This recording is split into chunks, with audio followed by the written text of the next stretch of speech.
სახელითა მამისათა დაზისათა და სულისა წმინდისათა ჩვენთან არის ღმერთი. დიდება და მადლობა ღმერთს ყველაფრისათვის. დღესასწაულები, ასე თქვათ, ღვთისშეწევნით განვლეთ დღეს, რო იტყვიან ღირსი მამის იოსებ ალავერდელის პირველი სწორია. და ვითხოვთ ღირსი მამისაგან შეწევნას და მფარველობას. ჯვრის ძალა და მადლი ეწეოდეს ჩვენ სერს და ჩვენს ქვეყანას. და ქეთევან მოწამე იყოს სახე და სარკე დღევანდელი თქვათ ჩვენი ერის და ჩვენი ერის ღვთისადმი ერთგულებისა. ამინ. დღეს საოცარი წმინდანების ხსენებაა. წინასწარმეტყველი იონა, რომელიც ღმერთმა გააგზავნა ნინევიაში საქადაგებლად სინანულისა. მაგრამ მას, რადგან ეს ფინიკიელები იყვნენ და არ უყვარდა, რადგან ისრაელს ყოველთვის მტრობდნენ და ებრძოდნენ, არ უნდოდა რომ იქ ეკადაგა სინანული. იმიტომ რომ ღმერთს ესე ეუბნებოდა, მეო ვიციო, შენიო კაცმოყვარე ბუნებაო და აპატიებ შეუნდობო იმათო, თუ კი შეინანებენო და ეს მოკლედ გაბრაზებული იყო და არ უნდოდა რომ იქ წასულიყო და მაინც რომ მიიღო ეს კურთხევა, იფიქრა რომ გაცლოდა და სხვაგან დამალულიყო, მაგრამ გულთან ხილავს და ყოვლისა მცოდნეს, როგორ დაემალებოდა. ავიდა გემზე და როდესაც გემი მიცურავდა, უცბად ამოვარდა დიდი ქარიშხალი და გემი დაძირებას აპირებდა და მოკლედ შეწუხდნენ გემზე ყოფნი. მოდი წილი ვყაროთ, ვისაც შეხვდება, ვიფიქროთ, რომ იმის მიზეზით ხდება, რომ აი ესეთ განსაცდელში ვართ ჩვენო. და მართლაც წილი შეხვდა იონას, მიადგნენ და ებუნებიან. კი, მაგრამ ესეთი რაცოდვა ჩაიდნენ. ვინ ხარ შენ? ნამდვილად ჩემი მიზეზის გამო ხდება ეს ღელვა და ესეთი აშფოთება ზღვისა. გადამაგდეთ წყალში, ზღვაში და დაწყნარდება დელვარება. მართლაც გადააგდეს და დაწყნარდა. და გემბანზე ვინც დარჩენ ლაპარაკობენ, რომ ეთყობა ნამდვილად დიდი ცოდვა ჰქონდა ჩადენილიო, თორე ესეთი მღელვარება არ იქნებოდა და რა იყო ეს ცოდვა? ეორჩა ღმერთს. მისი მცნება და მისი დავალება იფიქრა კაცობრივი ბუნებით, რომ არ შეასრულებდა და გაქცევა, გაპარვა სადა, მაგრამ სად გაიპარებოდა. მაგრამ ღმერთმა თავისი, ასე თქვათ, რჩეული არ მიატოვა განსასწრებში. დიდი ვეშაპი გამოჩნდა და გადაყლაპა იონა. და 3 დღე იყო იონა ვეშაპის მუცელში და ღმერთს ევედრებოდა შეწყალებას. და ერთხელაც ამოაგდო 3 დღის მერე იონა ვეშაპმა პირიდან და შეინანა, ცოტა კიდე ქონდა ესეთი რო იტყვიან ურჩობის მომენტები, ძალიან ცხელოდა ზღვის ნაპირზე და ერთი დიდი გოგრა გაიზარდა. ყვედრის რომ აიო ყველაფერი შეგიძლიაო და ამ სიცხეშიო როგორ დამტოვებოდა. ერთი დიდი გოგრა გაიზარდა დიდი ფოთლებით და ჩრდილი გაჩნდა. მივიდა და ამ ჩრდილში დაიძინა. რო დაიძინა, ერთ დღეში გაზელი გოგრა ასევე ერთ დღეში ჩამოჭკნა და მიადგა ისა მზე და დასცხა. ერთი გოგრაცა აბა როგორ არ შემარჩინა, ამ სიცხეში დამტოვებოდა. ხედავო, შენო არაფერი არო გიშრომიო, ეს აყირო გოგრა ღვთით გაიზარდა და ასევე ღვთითნებით ჩამოჭკნა. იმაზე გული წყდებაო და მე კიდე ეს ამოდენა ქალაქი და მრავალრიცხოვანი იყო ფინიკია, ნინეველთა ქალაქი. შევქმენი და იმათი დაღუპა როგორ არ უნდა მწყდებოდეს, იმათი დაღუპა როგორ არ უნდა იყოს ჩემისთვის სამძიმოა. მოკლედ ადგა იონა, წავიდა იქადაგა და უთხრა, შეინანეთ, რამე თუ ღვთისრისხვა არის თქვენზე მოწეული. და მართლაც საოცარი რამ მოხდა. 40 დღე მეფემ, მთავარმა, დიდმა და პატარამ, საქონელსაც კი არ აჭამეს საჭმელი, ისე იმარხულეს და ღვთის განგებულება შეიცვალა. ნახა რა სინანულე ადამიანების, ის გამზადებული აი ეს სასჯელი შეცვალა ღმერთმა და გადარჩენ. ნუ მერე გავიდა დრო და მაინც ღვთისრისხვა მუწია მათი ცუდი საქმეების გამო. ანუ როგორი არის ღვთისმოწყალება, ხო? ვისაც სინანული გააჩნია და ეს სინანული არის მართალი და ჭეშმარიტი, მათ მიუტევებს და თავის განზრახვასაც შეცვლის. თუ კი დაინახავს ჩვენს სინანულს. ასევე დელმოწამე ფოკა, მოწამეების ღვაწლი თითქმის ყველას ერთია. ჭეშმარიტებისათვის მოწამეობა, რომ არ დატოვებენ იმ ცნებას, რომელიც უფალმა დაგვიტოვა, გვასწავლა და ამის ერთგულება შეინარჩუნებენ ბოლომდე. ესე იყვნენ ჩვენს ქვეყანაშიც მოწამეები და კი ცოტა ხნის წინ კეთევან დედოფლისა ხსენება იყო და დღესასწაული და მისი ღვაწლიც ქრისტეს ერთგულება იყო და თავისი მოყვასის სამშობლო ქვეყნისადმი თავდადება. ღირსი იონა ხუცესი, რომელიც იყო მამა წმინდათა თეოფანე კანონმდებლისა და თეოდორე გამომეტყველისა. იცით, ესენიც აი ესეთი მართლმადიდებლობისათვის თავდადებულნი იყვნენ და სახელად ქრისტიანებმა, მაგრამ ანუ ცხვრის ქურქში გადაცმულმა მგლებმა აწამეს ქრისტიანობისათვის, სწავლებისათვის, ხატთა თაყვანისცემისათვის და სახეზე შეურაცხყოფელი სიტყვები შანთით ამოწვეს და აი ეს გამომეტყველი ამიტომ იწოდება. ფოკა მემტილე, ასევე მოწამე, ერთი უბრალო ადამიანი იყო. ზღვის ნაპირას პატარა ბაღი ჰქონდა და ქოხი.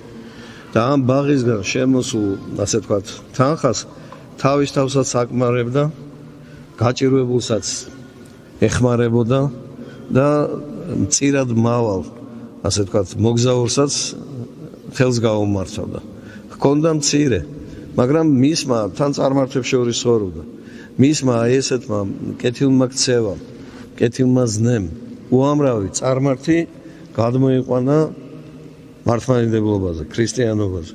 გაიგო ხარის თავარმა, რომ ეს ფოკა მემტილე უბრალო ადამიანი ბევრს მოაქცევს ქრისტიანობაზე და დაიბარა მომგვარედ, რათა დავსაჯოთ აი ამ ღვაწლისთვის.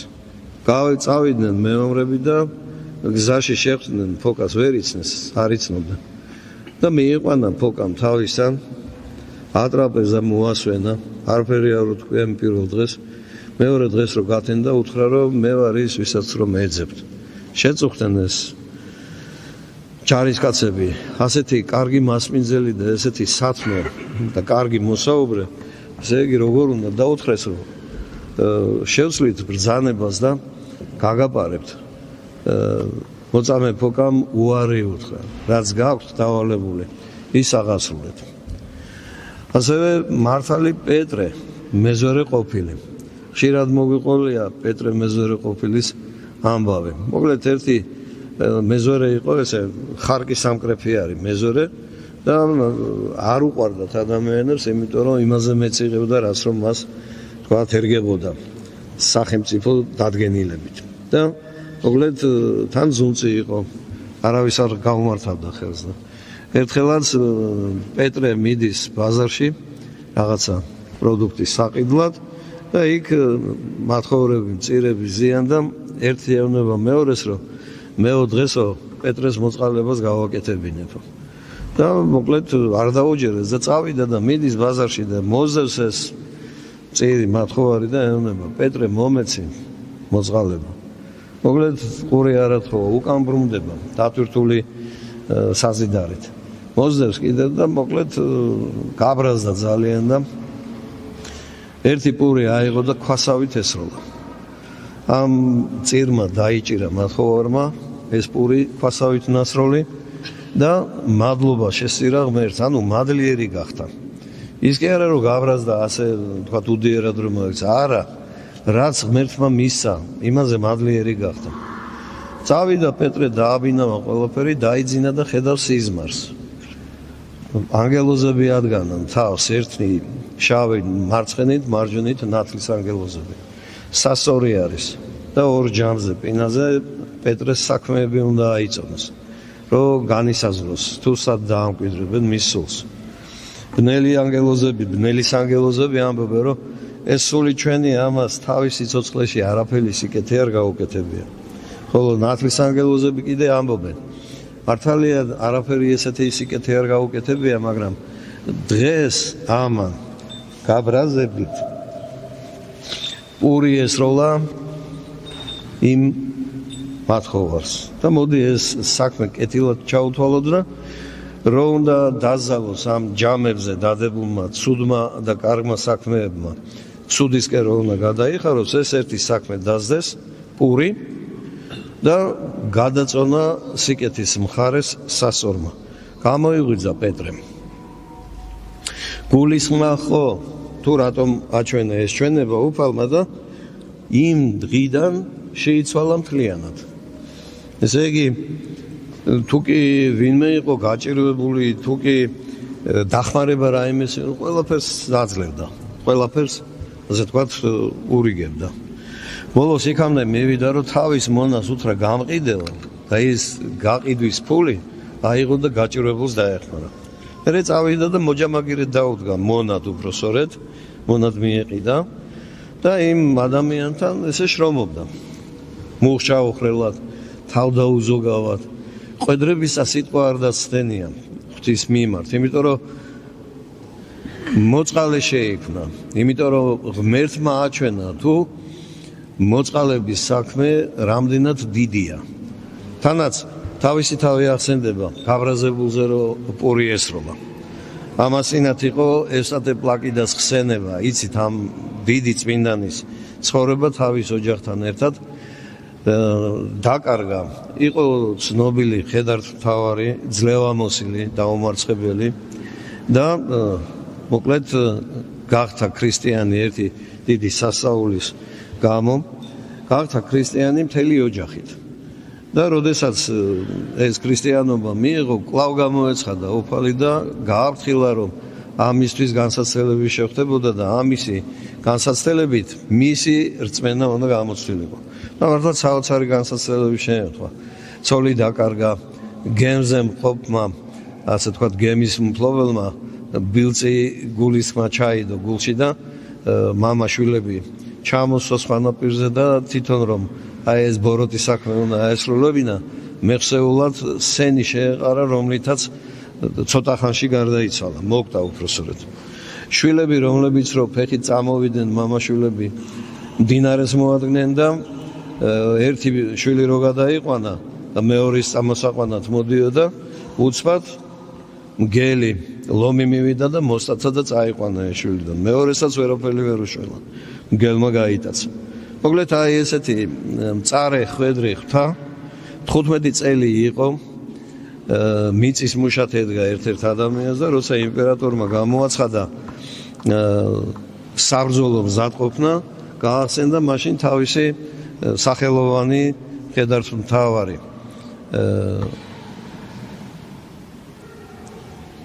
პლაკიდა ევსტათე და დაუწყეს ზებნა პლაკიდას ანუ ეს ნათლობამდე მისი სახელია მეგობრები გაგზანა იმპერიაში მოსაძებნად და ბოლოს ერთ ადგილას სოფელში მიდიან და ეკითხებიან ესეთი ადამიანი ხო არსად არ გინახიათ თვითონ ევსტათე პლაკიდას შეხვდნენ ამან წაიყვანა თავისთან ბაღში უმასპინძლა პატარა ქოხში უმასპინძლა და იცნეს მეგობრებმა იმიტომ რომ კისერზე და სახეზე ნახმლევი ეჩნეოდა და მიხვდნენ რომ ეს იყო ის ვისაც ეძებდნენ მოკლედ ჩამოიყვანეს იმპერატორთან მოიყვანეს ეხლა რო აღარ მოყვე სასწაულებრივად ხვდება თავის მეუღლეს რომელმაც ღვთისმადლით უბიწოება დაიცვა ხვდება თავის შვილებს რომლებიც იმ ჯარში მსახურებდნენ რომელშიდაც თვითონ პლაკიდა იყო და მოკლედ გაიმარჯვებენ ამ ბრძოლაში და იმპერატორი ამბობს რომ კერპებს უნდა შევწიროთ მსხვერპლი ეძებს და ევსტათე პლაკიდას ვერ პოულობს დააგზავნის ასევე ხალხს თუ სად არის მოიყვანენ და ეუბნებიან შენ გეკუთვნის ყველაზე უფრო მეტად კერპებისადმი მსხვერპლის შეწირვა რადგან გამარჯვება მოგცა და შენი ოჯახის ყველა წევრი გაპოვნინა და პლაკიდა პასუხობს მე ქრისტეს ჩემს უფალს ვემსახურები და კერპებს მსხვერპლს შევწირავ საოცარია ხო როგორი საცდურია პატივსპირდებიან გამარჯვება ყველაფერი თითქოს აი ღმერთმა აღუდგინა და ამ დროს უგუნური იმპერატორი წარმართი ეუბნება რომ ეს ყველაფერი და მიზეზი ამ შენი თქვა წარმატებების დაივიწე და კერპერს შესწირემ მსხვერპლი. ახლა აღიარებენ ყველანი მათ გახურებულ ხარში შესვავენ თელს ოჯახს, მაგრამ 3 დღის მერე ნახავენ რომ საერთოდ უნებელნი არიან. ღვთისადმი ყვედრება არც პლაკიდას 15 წლის განმავლობაში არ დასცენია. მადლობდა ღმერთს ყველაფრისათვის, როგორც ის მათხოვარი, რომელსაც პეტრემ გაბრაზებით პური ესროლა ქვასავით და ის მათხოვარი მადლიერი იყო ღვთისა და პეტრემ ამ მაგალითით თავისი სულის სახსნელი, თავისი ცხონების გზა ნახა, გახთარა მოწყალე. მოკლედ, საოცარი წმინდანების, ყოველთვის ესეა საოცარი წმინდანების ხსენება არის დღეს, მაგრამ ყველაზე მთავარი უფალი გვეუბნება, როდესაც რო ქადაგებდა და ხალხიდან ერთ-ერთმა ქალმა ხმამაღლა დაიძახა, ნეტარ არის მუცელი, რომელმაც გიტვირთა და ძუძუნი, რომელსაც სწოვდი. უფალმა თქვა, არამედ გეტყვით, ნეტარ არის ის, ვინც ისმინა ჩემი სიტყვები, დაიმარხა და შეასრულა. ყოველი ჩვენი მსახურება იწყება უფლისადმი ლოცვით, მეუფეოზე სათაოთი. ხოლო როდესაც რო წირვა დაიწყება, უკვე მსახურებას იწყებს დიაკვანი და დიაკვანი დგას აღსავლის კართან. ეს არის სიმბოლო 60-დან გამოდენილი ადამისა, რომელიც ღვთის წინაშე დგას და ევედრება 60-ში დაბრუნებას. და პირველი რასაც ამბობს, მშვიდობით უფლისა მიმართ ვილოცოთ.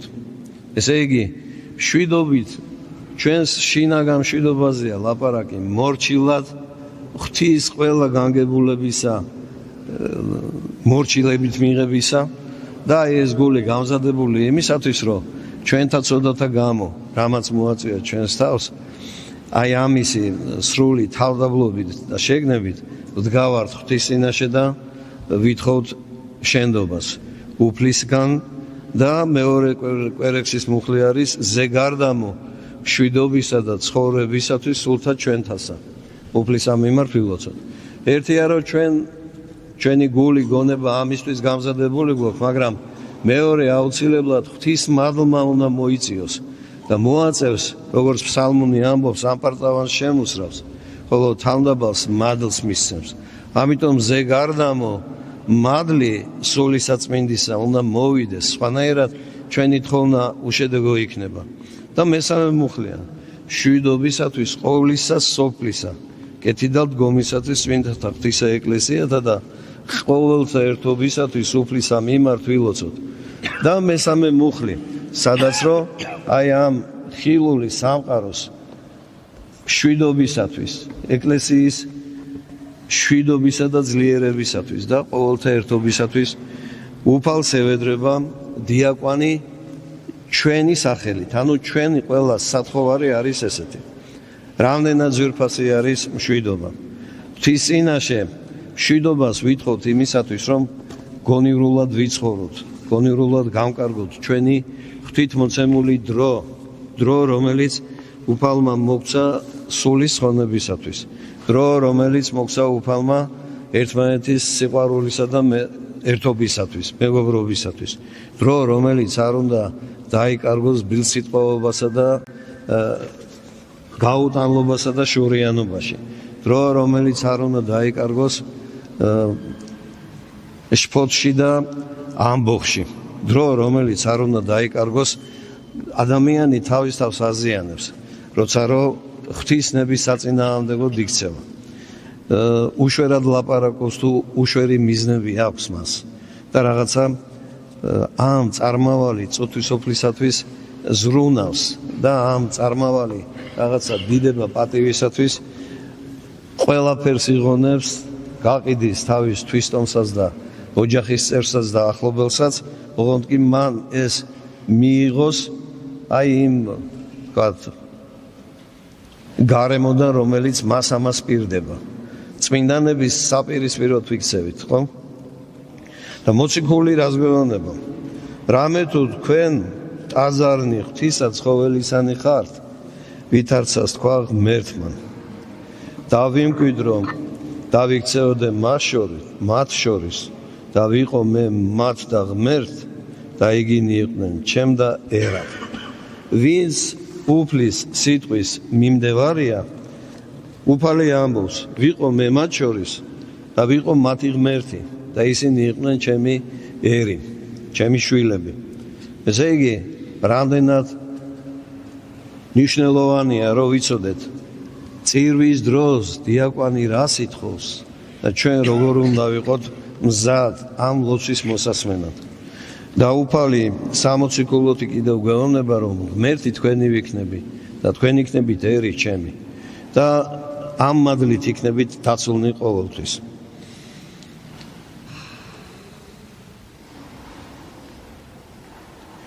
და შემდეგ ამბობს, რადგან გვაქვს აღთქმანი თქვენ საყვარელო, განიწმინდნეთ თავნი თქვენი ყოვლისაგან შეგინებისა, ხორცთასა და სულისა და ავასრულებდეთ სიწმინდესა, შიშითა ღვთისაითა. მოციქული გვასწავლის ღვთის სიტყვით და ჩვენც ვცდილობთ, რომ ნეტარიყვნენ მშვიდობის ყოფილნი რამე თუ იგინი ძეთ ღვთისად იწოდნენ. ის კი არა, რომ რაღაცას ქადაგებდეთ და საქვეყნო აზრი გვიჭამდეს გულსა და გონებას, როგორ გადავარჩინოთ ქვეყანა ან მთელი მსოფლიო, ხალხები, ხალხთა მოდგმა. არა. პირველ რიგში ჩვენი სულის გადარჩენაზე უნდა ვიფიქროთ და მაშინ ვნახავთ თუ სხვა როგორ უნდა გადავარჩინოთ. წმინდანების ცხოვრების წესი ესეთი იყო. ფიქრობდნენ ჯერ ღვთის სათნოთ როგორ ეცხოვრათ და შემდეგ ღმერთი მათ აძლევდა დიდ მისიას, დიდ კურთხევას, როგორც იონა წინასწარმეტყველს, რომ სხვების გადაერჩინათ და ეხსნათ. და ასევე მოციქული ამბობს, ზმანო, ნუ ყრმა იქნებით გონებითა, არამედ ბოროტისათვის ყრმა იყვენით.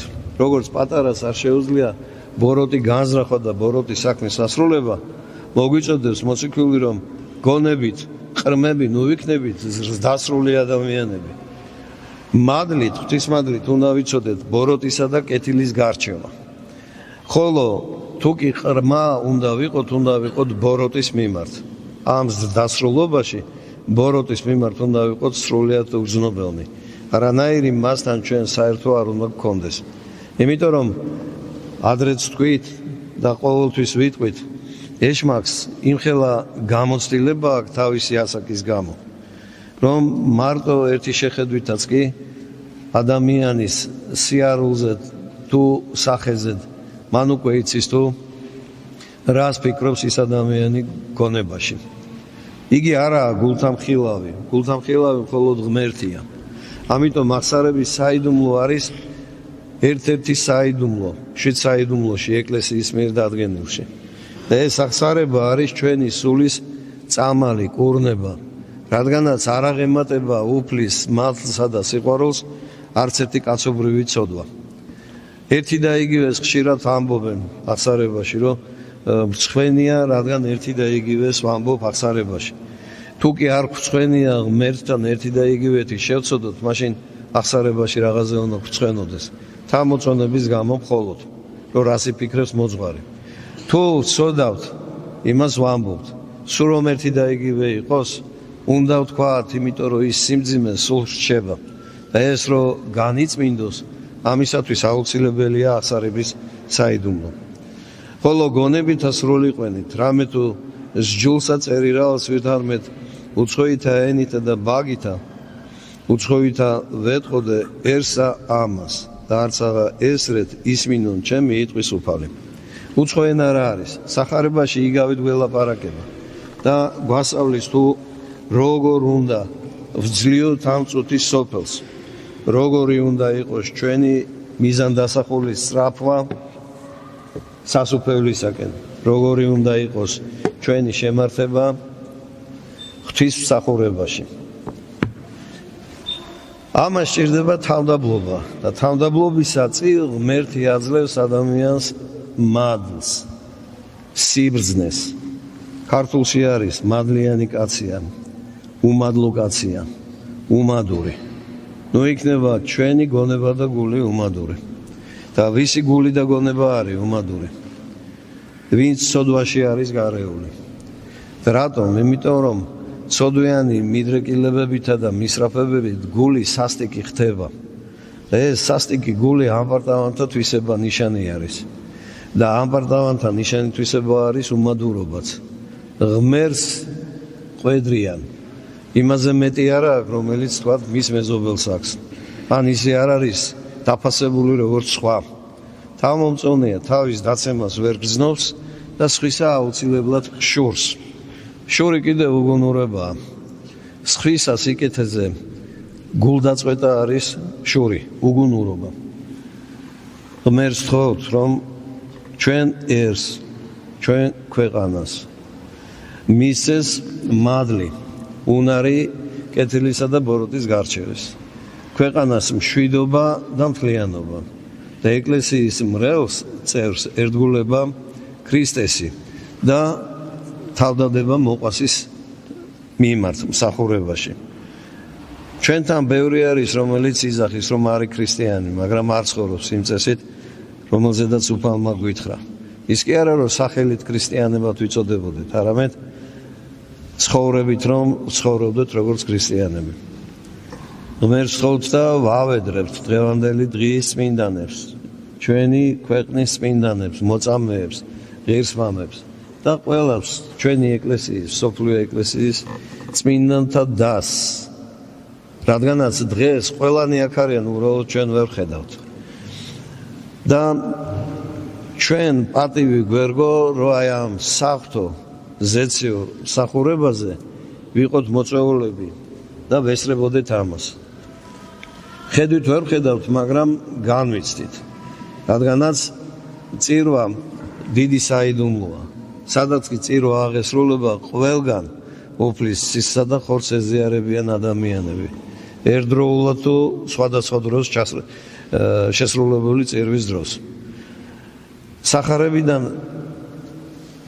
მახსენდება, როდესაც ერთი ეშმაკეული განკურნა, მახარებელი წერს და იჯდა იგი იესოს ფეხით შემოსილი და გონიერი. და მერე სთხოვს, რომ გამოყვები შენ, ხოლო უფალიონება, არა, წადი შენ სოფელში და უთხარი, რა ისიკეთე გიყო შენ ღმერთმა. ისე ვართ ჩვენ.